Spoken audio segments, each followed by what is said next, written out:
Hello everyone, welcome to the Hindu episode. दोस्तों, आपको जैसा कि पता है, आज दोस्तों हमारा है 5 नवंबर और आज के इस वीडियो में फिर हम वही काम करने वाले हैं। वोकैबुलरी को देखेंगे, इडियम्स एंड फ्रेजेस को देखेंगे, phrasal verb, one word spelling test, word compare जहां करना हुआ करेंगे, कुछ एग्जाम कॉर्नर वर्ड्स भी देखेंगे और आज कुछ फॉरेन और लैटिन वर्ड्स भी यूज किए गए हैं जो अलग अलग कम्पिटिटिव एग्जाम में आते हैं। दोस्तों, ये जो वीडियो है ना, ये शो बहुत ही मेहनत करके बनाया जाता है। 2 से 3 घंटे इसमें हम लगाते हैं, पूरा अखबार को पढ़ते हैं, जो वर्ड हमें इंपॉर्टेंट लगता है यहाँ पर रखते हैं। तो ये सेशन आपके लिए काफ़ी महत्वपूर्ण हो सकता है। आप इसे लास्ट तक देखिए और आपको इसका पीडीएफ भी मिल जाएगा। चलिए दोस्तों, बिना समय गवाए हुए अपना आज का वोकैब का सेशन स्टार्ट करते हैं। दोस्तों, सबसे पहला वर्ड है स्केयर मॉन्गरिंग। देखिए, मैं आपको पहले स्केयर मॉन्गरिंग से पहले समझाता हूँ। स्केयर मॉन्गर, देखिए स्केयर मतलब होता है भयभीत कराने वाला, मॉन्गर एक छोटा सा जीव जंतु का नाम है। तो स्केयर मॉन्गर एक व्यक्ति को अगर हम बताएं तो एक ऐसा व्यक्ति जो क्या करे, लोगों के बीच में डर फैलाए, अफवाहें फैलाए और किसी चीज़ को लेकर लोगों को पैनिक होने तक को परेशान कर दे, उस तरह के व्यक्ति को स्केयर मॉन्गर कहते हैं। यानी अफवाह फैलाने वाले व्यक्ति, यानी किसी चीज़ को लेकर। जैसे जब कोविड-19 आया था तो दोस्तों जो है वैक्सीन्स को लेकर काफ़ी लोगों ने स्केयर मॉन्गरिंग किए थे, यानी अफवाह फैलाए थे। तो स्केयर मॉन्गरिंग का मतलब होता है कि एक ऐसा एक्शन जिसका मतलब या स्टोरी जिसमें लोग के बीच में सुनाकर या उसको बताकर लोगों को भयभीत कराया जाता है और उसे डराया जाता है।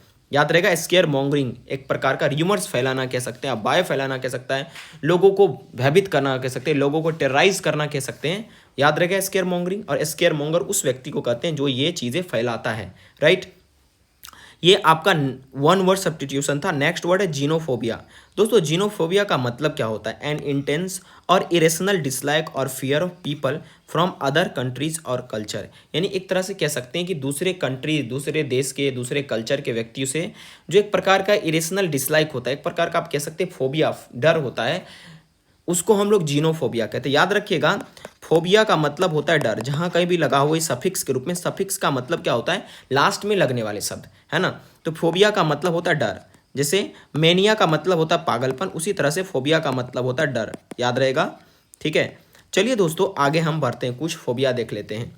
दोस्तों, एक्रोफोबिया का मतलब होता है ऊंचाई से डर, ठीक है, ऊंचाई से डर। एक्रो जहाँ भी शब्द आप देखिएगा समझ जाइएगा, ये कहीं ना कहीं हाइट की बात कर रहा है। जैसे एक व्यक्ति होता है एक्रोबेट। एक्रोबेट किसको कहते हैं? एक ऐसा व्यक्ति जो रस्सी पर अपना क्या करे, कुछ गुण या कला दिखाए, ठीक है, उसको एक्रोबेट कहते हैं। कुछ एथलीट वाला काम, कुछ जो है इस तरह की चीज़ें दिखाएं, उसको एक्रोबेट कहते हैं। और एक्रोफोबिया का मतलब हुआ fear of height. Next word है एरोफोबिया। AEROPHOBI। एरोफोबिया का मतलब क्या होता है दोस्तों? उड़ने से डर, fear of flying, right. Agoraphobia का मतलब होता है पब्लिक स्पेस से डर, राइट। एलिरोफोबिया का मतलब होता है कैट से डर, ठीक है। अब मैथोफोबिया का मतलब होता है डस्ट, यानी जो धूल कण है उससे डर होता है। दोस्तों, ये सारे के सारे जो फोबिया है ये आप याद रखिएगा, देख लीजिएगा एक बार। जैसे मैंने आज जीनोफोबिया बताया, जीनोफोबिया का मतलब क्या होता है? स्ट्रेंजर से डर, ठीक है। जूफोबिया का मतलब क्या होता है? फियर ऑफ एनिमल, जानवरों से डर। पायरोफोबिया का मतलब क्या होता है? आग से डर, ठीक है। याद रहेगा। जैसे पैथोफोबिया, पैथोफोबिया माने बीमारी से डर, क्योंकि दोस्तों ये जो पैथोस होता है ये संबंधित होता है डिजीज से, ठीक है। इसीलिए तो एक लैब होता है जिसको हम लोग पैथोलॉजी कहते हैं। पैथोलॉजी में इसी डिजीज के बारे में स्टडी किया जाता है, राइट। तो ये सारे के सारे कुछ फोबिया आप देखकर याद कर लीजिएगा, जो मुझे इंपॉर्टेंट लग रहा है मैं बता दे रहा हूँ, ठीक है। जैसे होता है एक आपका क्लस्ट्रोफोबिया। क्लस्ट्रोफोबिया का मतलब होता है कि बंद जगह से डर। एक होता है अरिथोफोबिया, जिसका मतलब होता है शर्माने से डर, कि ऐसा कहीं काम में जाएंगे हमको शर्म आने लगेगा, ठीक है। अगला है जीनोफोबिया। जीनो मतलब क्या होता है? जीनोफोबिया का मतलब होता है फियर ऑफ सेक्स, है ना। ये सबका वर्ड अपना अपना ओरिजिन है, तो ये सारे के सारे आप देख लीजिएगा और एक बार आप देखिएगा, आपको याद हो जाएगा वर्ड, राइट। नेक्स्ट वर्ड की ओर बढ़ते हैं, जो स्पेलिंग टेस्ट के रूप में है, वो है आर्किटेक्चर। आर्किटेक्चर आपको पता है, वास्तुकला जो होता है, ऐसे याद रखिएगा। आर्किटेक्ट तक आपको याद रहना चाहिए, उसके बाद यूआर लगा दीजिएगा तो आर्किटेक्चर आपको याद रहेगा। सर्वेलेंस, सर्वेलेंस, सर्वेलेंस का मतलब क्या होता है? निगरानी। जैसे नहीं कहता यू आर अंडर सर्वेलेंस, ये दोस्तों कई बार कम्पिटिटिव एग्जाम में पूछा है। कैसे याद रखिएगा? SUR सुर, VIL भील, सुर भील, यानी नकाब के अंदर में, ठीक है, हम लेंस लगा कर जाएंगे। नकाब, भील मनी क्या होता है? नकाब, ठीक है, नकाब के अंदर में लेंस लगा कर जाएंगे और सुर लगाएंगे, सर्वेलेंस याद रखिएगा। सेक्रेटरी याद रखिएगा, SECRETARY, सेक्रेटरी, है ना। कमीशन का याद रखिएगा, COMMISSON, डबल एम होता है, डबल एस होता है। दोस्तों ऑब्सक्योर का मतलब जो क्या होता है, इसका मतलब गंदा कह सकते हैं, कोई चीज़ बेकार है, जो है ओल्ड हो चुका है, उसको हम ऑब्सक्योर कहते हैं। ये वर्ड बहुत ज़्यादा इंपॉर्टेंट नहीं है। अगला है एक्सपोज। एक्सपोज का मतलब होता है किसी चीज़ को जाहिर करना, रिवील करना, किसी का पर्दाफाश कर देना। नहीं कहता है कि भाई साहब जो है ये एक्टर तो एक्सपोज्ड हो गया, इसके बारे में जो भी बुरी बातें थी सब बाहर आ गया। ग्लेरिंग का मतलब होता है दर्दनाक, या एक मतलब होता है चमकीला, काफ़ी ब्राइटली आप कह सकते हैं। जैसे कोई ग्लेरिंग अगर इंसिडेंट हुआ, इसका मतलब हुआ कोई दर्दनाक घटना हुआ है। ठीक है दोस्तों, एक वर्ड इसमें जो दिया है हम उसको देख लेते हैं। पहला वर्ड है प्रोलिफरेटिंग। ये मैंने प्रीवियसली चर्चा करवाया था, PROLIFERATING। दोस्तों ये वर्ड कहीं और का नहीं है, एडिटोरियल का वर्ड है ना। प्रोलिफरेटिंग का मतलब होता है कोई चीज़ तेज़ी से बढ़ना। आप इसका सिनोनिम्स में अगर कहिएगा, पहले तो याद कर लीजिए, तेज़ी से बढ़ना। आप अगर पीछे का सेशन देखेंगे तो प्रोलिफरेटिंग आपको मिलेगा, और इसका दोस्तों सिनोनिम्स होगा स्प्रॉलिंग। जी हाँ दोस्तों, जैसे a sprawling network of scam compounds operates from conflict torn regions. मतलब जो ये बढ़ता हुआ नेटवर्क है स्केम कंपाउंड्स का, कहाँ से ऑपरेट होता है, तो कन्फ्लिक्ट टॉर्न रीजन से। क्लियर है बात। अगला वर्ड है लर्ड।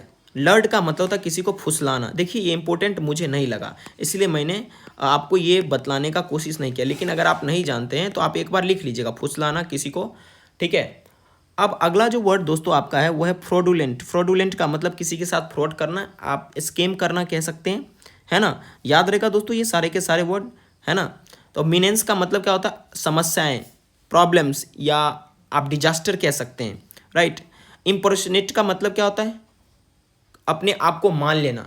जैसे कि कोई अपने आप को दिखाता है हम सेलर है, लेकिन वो सेलर रहता नहीं है, कुछ और रहता है, तो उस तरह के कहते हैं इम्पर्सनेट करना खुद को, राइट।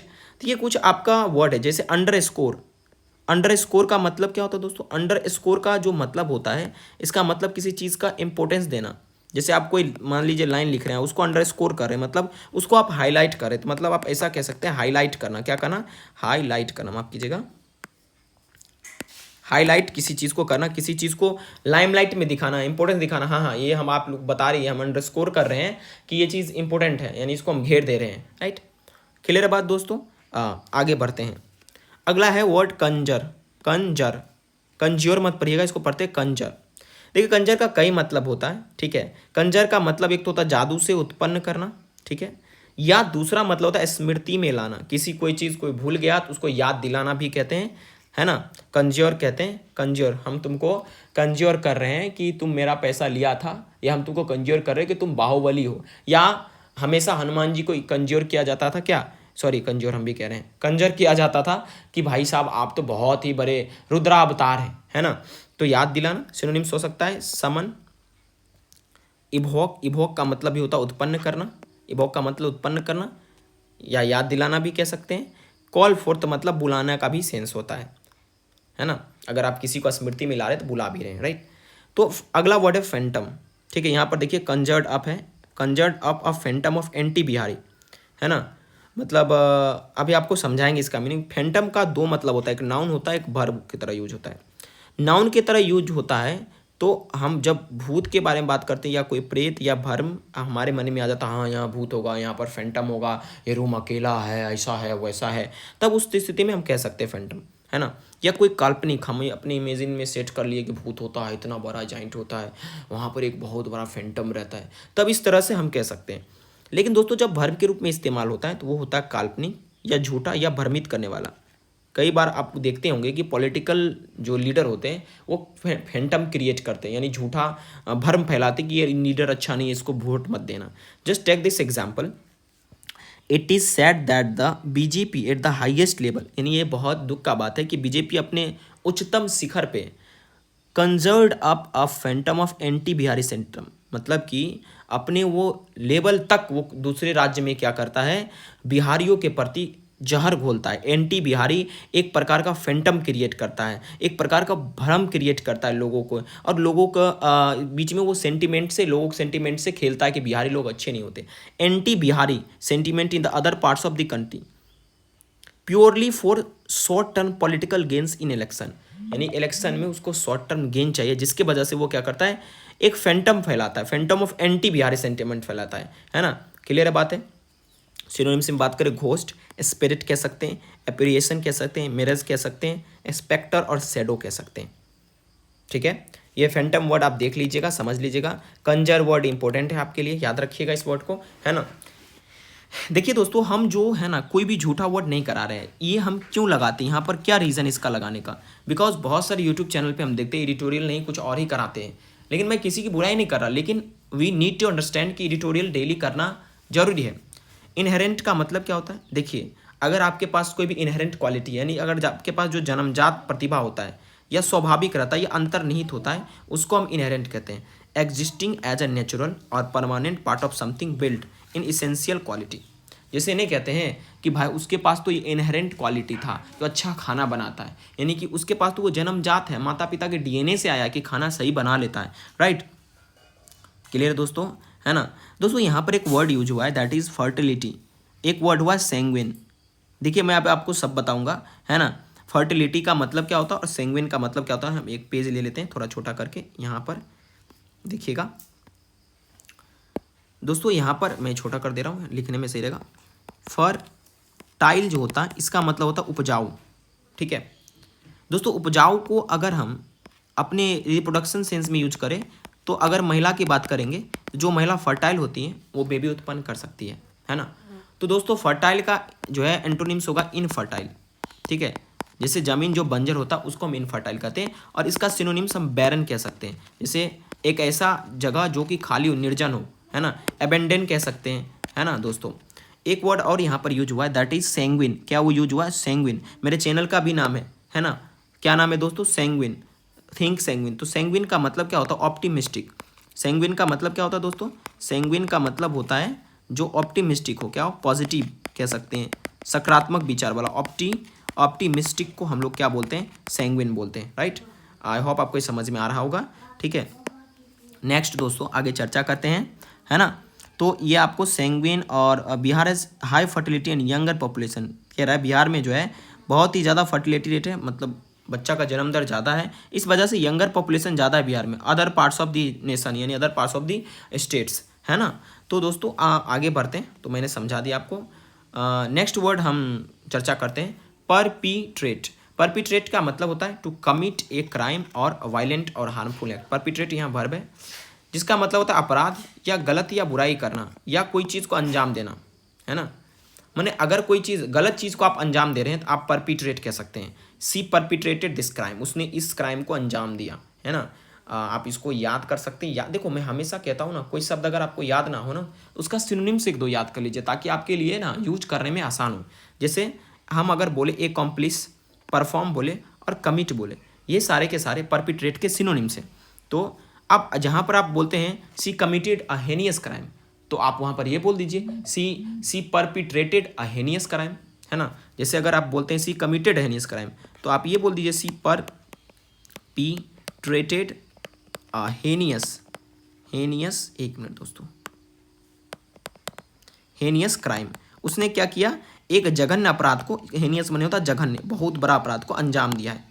बट एक बात याद रखिएगा, ये परपीट्रेटेड पॉजिटिव सेंस में यूज मत कीजिएगा, because this is related to any kind of violence, यानी कि कोई हिंसा से संबंधित है, कोई अपराध से संबंधित, इसलिए पॉजिटिव सेंस में नहीं होगा। लेकिन कमिट जो है ना, पॉजिटिव सेंस में यूज हो सकता है, लेकिन सिनोनिम्स है, चूंकि एक जैसा शब्द है तो हम लिख दे रहे हैं यहाँ पर, लेकिन यूज करते वक्त में आपको सावधानी रखना पड़ेगा।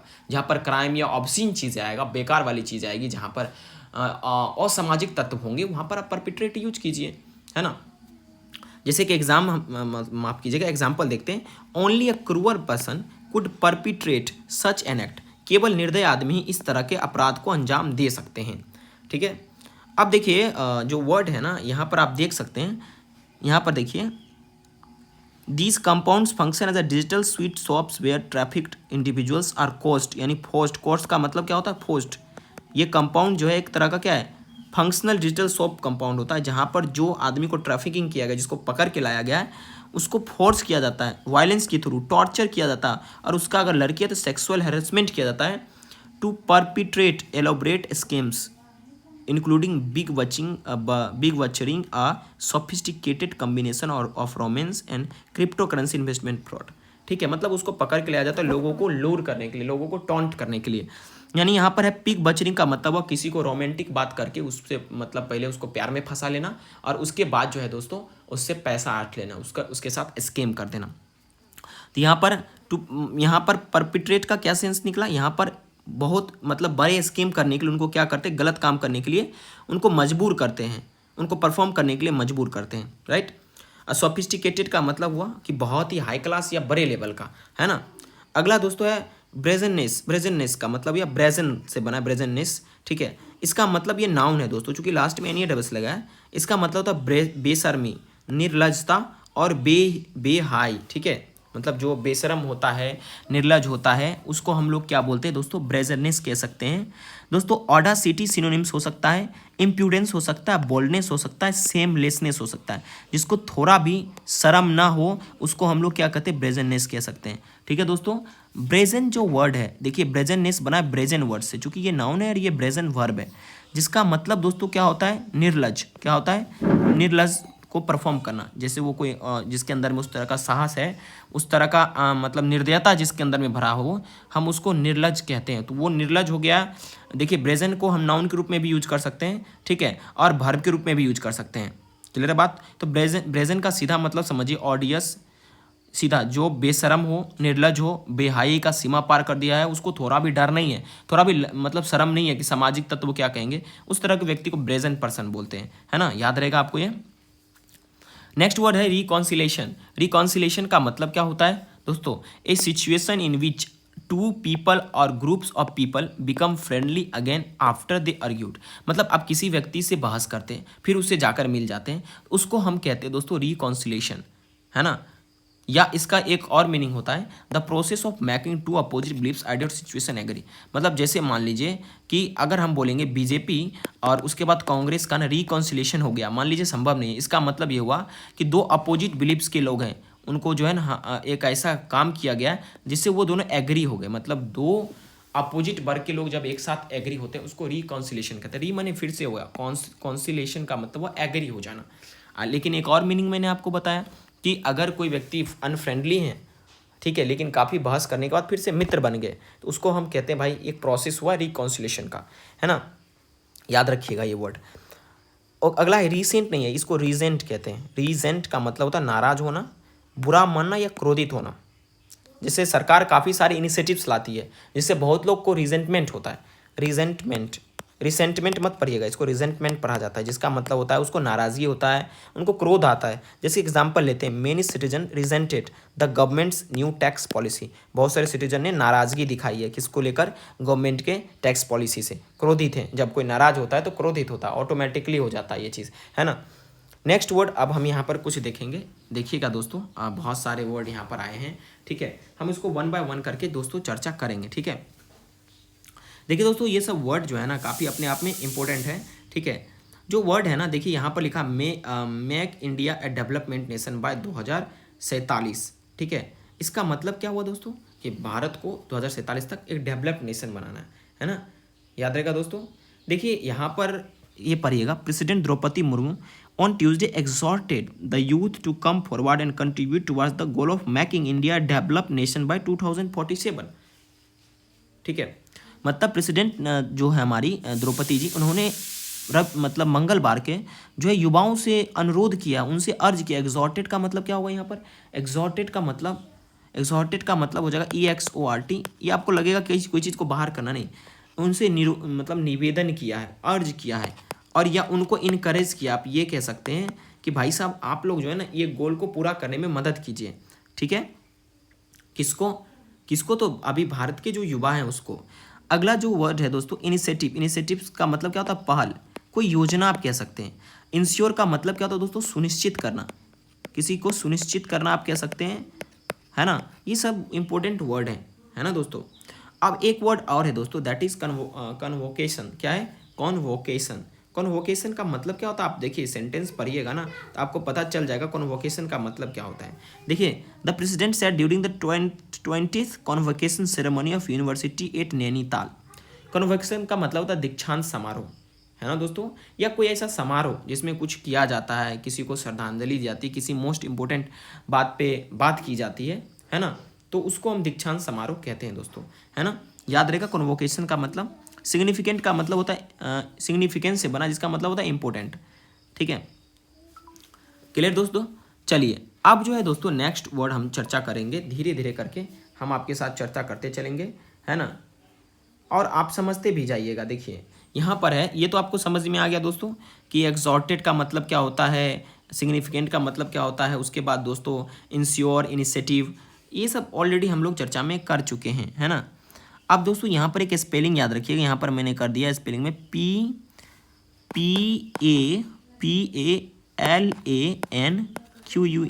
PALANQUIN, इसको पालकी पढ़ते, क्या पढ़ते हैं, पालकी को ऐसे लिखा जाता है, पालन क्वीन। ठीक है, आप पढ़िएगा पालकी, इसको क्या पढ़िएगा, पालकी नहीं होता है, पालकी में होके सवार चली रे, मैं तो अपने साजन के द्वार चली रे। ठीक है, ठीक है। देखिए दोस्तों अगला है किक्स ऑफ। किक्स ऑफ मतलब होता है शुरुआत करना, किसी चीज़ को स्टार्ट करना, किसी चीज़ को शुरू करना को किक्स ऑफ कहते हैं। ठीक है, उसके बाद जो है रीगिंग का मतलब क्या होता है दोस्तों, देखिए रीगिंग का जो मतलब होता है ये दोस्तों होता है हेरा फेरी करना किसी चीज़ को, कोई मतलब कोई सामान है या कोई ऐसा चीज़ है उसको हम रीगिंग कहते हैं। लेकिन इस कंटेक्स्ट में रीगिंग का मतलब क्या होगा, चलिए पढ़ते हैं, है ना। देखिए रीगिंग जो होता है एक सपोर्ट भी होता है किसी चीज़ को, ठीक है, लेकिन क्या यहाँ पर सपोर्ट होगा, नहीं। यहाँ पर दोस्तों कह रहा है इनविजिबल रीगिंग, इसका मतलब क्या हो कि मतलब इलेक्शन में एक तरह का इनविजिबल रीगिंग का मतलब हुआ इलेक्शन में कुछ बदलाव करना। जैसे मान लीजिए बैलेट रीगिंग हम बोलते हैं, क्या बोलते हैं, बैलेट रीगिंग। बैलेट रीगिंग का मतलब क्या हुआ, इसका मतलब हुआ कि जो बैलेट पेपर है उसमें बदलाव कर देना, क्या करना, किसी में बैलेट पेपर में चेंज कर देना डिसऑनेस्टली, सही तरीके से नहीं। एक तरह से आप कह सकते हैं रीगिंग का मतलब ही होता है डिसऑनेस्टली अरेंज, किसी तरह को मतलब बेईमानी पूर्वक अरेंज कर देना। ठीक है, ये जो है ममता बनर्जी जो है एलिगेशन लगाते हैं साइलेंट इनविजिबल रीगिंग, है ना, कहते हैं ये एक तरह का साइलेंट इनविजिबल रीगिंग है बैलेट पेपर को चेंज करने का। ठीक है दोस्तों, अब एक वर्ड और है आर्बिट्ररी। क्या है, आर्बिट्ररी। आर्बिट्ररी का मतलब क्या होता है दोस्तों, देखिए आर्बिट्ररी का दोस्तों जो मतलब होता है कि अपना मनमाना, अपने मन से, ठीक है, बिना कोई आप कह सकते कोई तर्क या कोई आधार, अपने मन से, जो अपने मन से चले वो कहते हैं। जैसे आप लोग पढ़े होंगे कॉन्स्टिट्यूशन में आर्बिट्ररी पावर नहीं है संविधान में, बहुत सारे जो है पॉलिटिकल पार्टी को या, है ना, आर्बिट्ररी डिसीजन मेकिंग का मतलब हुआ कि अपने मन से जो हुआ डिसीजन लगा दिए, है ना। तो याद रहेगा आर्बिट्ररी का, अगर मैं आपको सिनोनिम्स लगा दूं, अगर मैं सिनोनिम्स आपको बोलूँ आर्बिट्ररी का, तो आराम से आप समझ सकते क्या क्या मैं बोल सकता हूँ। नेक्स्ट पेज पे मैं आपको एक्सप्लेन करता हूँ। ठीक है, एक मिनट दोस्तों, देखो यहाँ आ जाएगा। ठीक है, हाँ देखो आर्बिट्ररी का मतलब होता है, एक तो देखिए, एक तो क्या होता है दोस्तों रैंडम कह सकते हैं, है ना, एक कह सकते हैं इरेटिक भी कह सकते हैं, जैसे निरंकुश कहते हैं, निरंकुश भी होता है आर्बिट्ररी का मतलब, डिस्पोटिक भी कह सकते हैं। ठीक है, या ऑटोक्रेटिक कहते हैं जो अपने मन से चलता है। ठीक है, जैसे बीजेपी पे आरोप लगाए कि भाई आर्बिट्ररी पार्टी अपने मन से सब काम करती है, इसको कोई रोकने वाला नहीं है ना। तो आर्बिट्ररी अनरीजनेबल, जिसका कोई रीजन हो। प्रोन टू का मतलब होता है प्रभावित होना, है ना। और दोस्तों इनन्यूमरेशन का मतलब क्या होता है, मूल्यांकन, असेसमेंट, मूल्यांकन कहते हैं। ठीक है, या किसी चीज़ को पूरा उसके पर्ची को समझ बूझ कर निकाल कर जो वो करना होता है उसको इन्यूमरेशन कहते हैं। ठीक है, मूल्यांकन करना, है ना दोस्तों। अब नेक्स्ट हम शिफ्ट होते हैं नेक्स्ट वर्ड की ओर, है ना, वो है स्टेटस क्यू। स्टेटस क्यू का मतलब क्या हुआ, जो चीज़ जैसे पहले था उसी स्थिति में रहना, उसमें कोई बदलाव नहीं करना। ठीक है, जैसे यूपीएससी मेंटेन स्टेटस को ऑन टीएनस डीजीपी कैंडिडेट्स, मतलब जो पहले यूपीएससी का जो स्टांस था कि हाँ हम यही देंगे, वही स्टांस रहेगा। जैसे मान लीजिए हम कह रहे हैं कि हम आपको 2025 में जिलेबी देंगे, ठीक है मान लीजिए, तो 2030 में आप हमारे पास आए तो आप कहेंगे सर क्या कुछ बदलाव होगा, रसगुल्ला देंगे, नहीं, हम बोलेंगे I will maintain my status Q, मतलब जो है हम तुमको अभी भी जलेबी ही देंगे। ठीक है, कोई बदलाव नहीं होगा। तो स्टेटस क्यू एक लैटिन वर्ड है जिसका मतलब होता है एक उसी सेम स्टेट में रहना जो चीज़ जैसे पहले था। मैंने एग्जाम्पल भी बताया, the UPSC has maintain status quo in the matter of appointing a new director general of DGP, head of police force HOPF for Tamil Nadu. ठीक है दोस्तों, अब देखिए, अब यहाँ पर अगला वर्ड इनफ्रिंज, है ना। देखिए इनफ्रिंज का मतलब होता है कोई नियम कानून को तोड़ देना, कोई नियम को नहीं माना, टू वायलेट और ब्रेक अ रूल, लो, someone's right to go beyond what is allowed, है ना। जैसे कोई प्रोटोकॉल होता है कि भाई आपको इतना काम जो है करना है, इतना ही काम करना है, लेकिन आप उससे आगे काम कर देते हैं, तो वो एक तरह का जो लो है उसको तोड़ना, तोड़ना का इंग्लिश आप कहते हैं एक प्रकार का नियम को तोड़ना को ब्रीच कह सकते हैं, ये लिख लीजिएगा, ठीक है। ब्रेक कहना कर सकते हैं कि मतलब किसी नियम को तोड़ना। तो जैसे देखिए SIR एक्सरसाइजेज इनफ्रिंजेस वोटर्स, है ना। इनफ्रिंजेस वोटर्स का मतलब क्या हुआ, इसका मतलब हुआ कि कोई नियम तोड़ के कुछ वोटर्स को इंक्लूड कर देना, उनके बारे में कुछ ये करना, उसको कहते हैं। लेकिन आप ध्यान रखिएगा इनफ्रिंज का क्या मतलब होता है। इनफ्रिंज का मतलब हुआ कि दोस्तों वायलेट करना, किसी चीज़ को तोड़ना, कोई लॉ है, कोई नियम है, कोई है, उसको इन्फ्रिंज करना हम कह सकते हैं, तोड़ देना, है ना। नेक्स्ट वर्ड है सियोमोटो। सियोमोटो का एक लैटिन फ्रेज है। जब देखिए कोई चीज़ ऐसी घटनाएं घटती है हमारे समाज में, लेकिन उसमें जो है सरकार ध्यान नहीं देती, ना ही पुलिस ध्यान देती, लेकिन कोर्ट उसको ऑब्जर्व करती है। जब वीडियो वायरल होता है, बहुत कुछ होता है, तो कोर्ट अपने से संज्ञान ले लेती है। जैसे कुत्ता वाला बात पर, जैसे डॉग, स्ट्रे डॉग पर बहुत लोगों को काट रहा था, तो उसमें मान लीजिए कोर्ट को लगा कि नहीं, उस पर बैन लगना चाहिए, उसको शेल्टर मिलना चाहिए, डॉग को वैक्सीन मिलना चाहिए, तो कोर्ट सियोमोटो ले लेगी, है ना। जैसे देखिए Telangana HRC takes suo motu cognizance of सवेला है क्या, सब चवेला एक्सीडेंट, कोई जगह का नाम है, माफ़ी चाहता हूँ अगर मैं गलत इसका प्रोनाउंसिएशन कर रहा हूँ। दोस्तों हाल फिलहाल में आप लोगों को ने देखा था कि एक लॉरी टकरा गई थी एक बस से, MCD या पता नहीं कौन बस था, जो सरकारी बस था शायद, उससे टकरा गई थी तमिलनाडु में।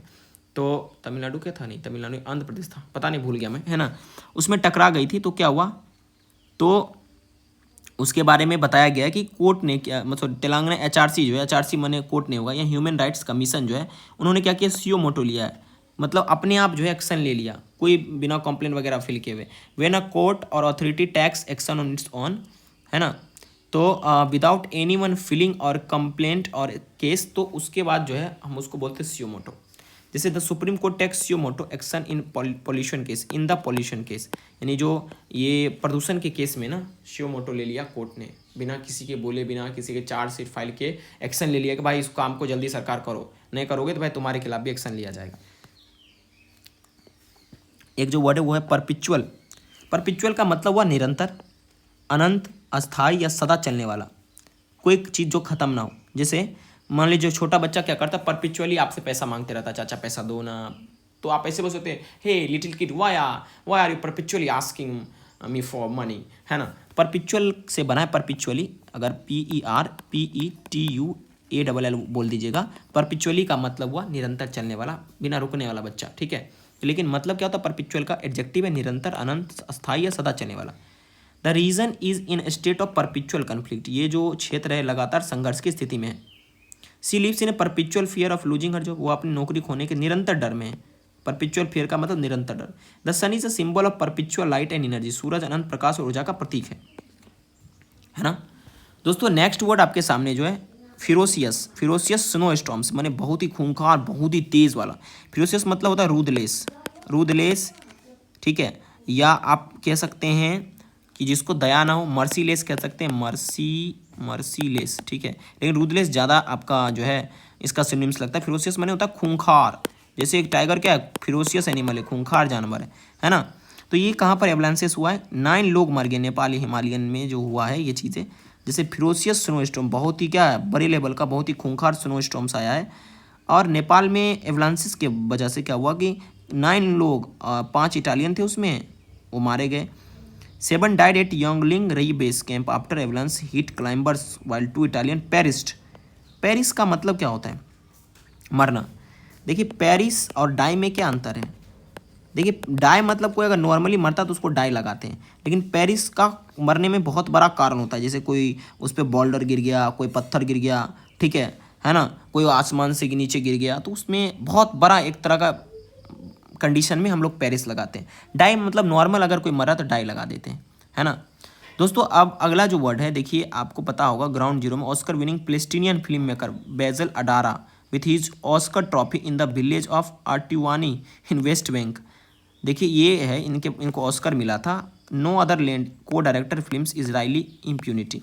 इम्प्यूनिटी का मतलब क्या होता है, कोई अगर क्राइम भी करे तो उसको माफ़ कर दिया जाए, फ्रीडम दे दिया जाए, ठीक है। अच्छा अब नेक्स्ट वर्ड पे हम चर्चा करते हैं। देखिए after math of A typhoon, अभी टाइफून जो आया था, ठीक है। आफ्टर मैथ मतलब होता है किसी अप्रिय घटना के बाद का समय, किसी अप्रिय घटना। आफ्टर और मैथ याद रखिएगा, आफ्टर मैथ, मैथ बनाने के बाद आपके साथ क्या होता है, अप्रिय घटना घटता है, क्योंकि अगर आपका मैथ कमज़ोर है आप बड़ा परेशान होते हैं। तो आफ्टर मैथ का मतलब होता है, ठीक है, कि किसी अप्रिय घटना के बाद का समय। है ना। तो दोस्तों ये आज का कुछ वर्ड है, शायद मैंने एक वर्ड छोड़ दिया है, ये आप देख लीजिएगा, मैंने यहाँ लिख दिया है, ठीक है। जिसका मतलब क्या था, कीचड़, दलदल, गंदा, फंसने वाला स्थान, नाउन के रूप में। और वर्ब के रूप में अगर इस्तेमाल होगा इसका MIRE का, तो फंस जाना, उलझ जाना, कठिनाई में पड़ना। The country is mired in corruption. He got mired in debt after losing his job. नौकरी खोने के बाद वो कर्ज के जाल में फंस गया। स्वयं, बॉग, इंटेंगल, ट्रैप, स्टिक और इन्वॉल्व। ठीक है, ये कुछ आज का आपका वर्ड था दोस्तों, जिसे मैंने बताने का पूरा प्रयास किया है। ओके दोस्तों, और मैं हमेशा कहता हूँ, मैं जितना आज बेहतर वीडियो ला रहा हूँ, इससे भी बेहतर मैं कल आपके लिए वीडियो लेकर आऊँगा। तो दोस्तों आज का हमारा एपिसोड यहीं पर ख़त्म होता है। Thank you very much for watching this video. दोस्तों अगर वीडियो अच्छा लगे तो चैनल को सब्सक्राइब करना नहीं भूलिएगा। थैंक यू यार।